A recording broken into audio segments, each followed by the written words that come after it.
warahmatullahi wabarakatuh. Perkenalkan, kami dari kelompok Tulip ingin mempresentasikan tentang ilmu komunikasi. Pertama-tama izinkan saya memperkenalkan diri saya terlebih dahulu. Nama saya Okta Maya Putri. Nama saya Zahra Mazakiah. Nama saya Gerisha Bintang Siregar. Nama saya Raden Muhammad Rangga. Di slide pertama itu ada lahir ilmu komunikasi. Di dalam usaha manusia mencari kebahagiaan dari SK, manusia menghadapi berbagai macam masalah pokok.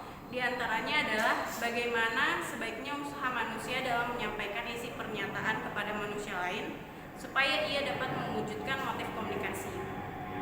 Selanjutnya itu ada akal dan budi. Manusia bekerja dengan menggunakan pengetahuan yang sudah ada untuk menjawab masalah yang dihadapinya mengenai usaha manusia dalam menyampaikan isi pernyataannya kepada manusia lain.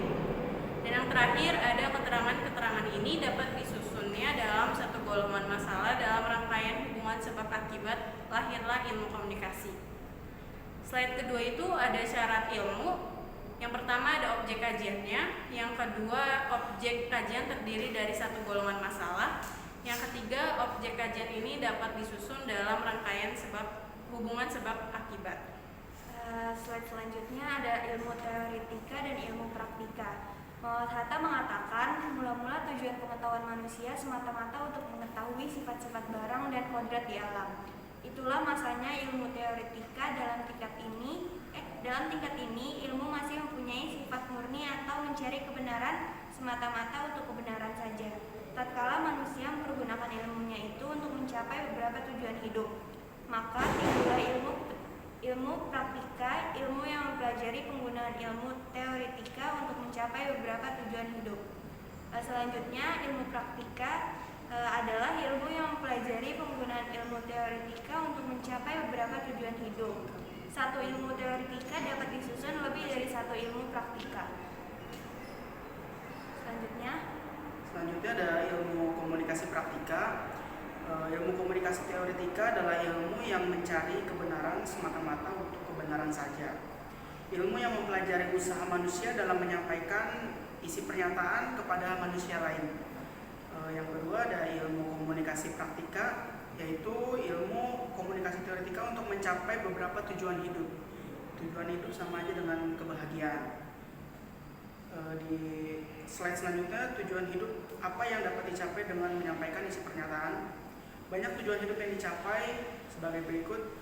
Yang pertama adalah memenuhi kebutuhan hidup dalam bidang ekonomi. Bagaimana caranya menyampaikan isi pernyataan supaya barang atau jasa yang dijualnya laku sebanyak-banyaknya. Menggunakan akal dan budinya.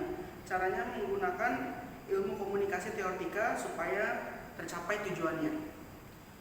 Hasilnya tersusunlah ilmu praktika sebagai salah satu ilmu komunikasi.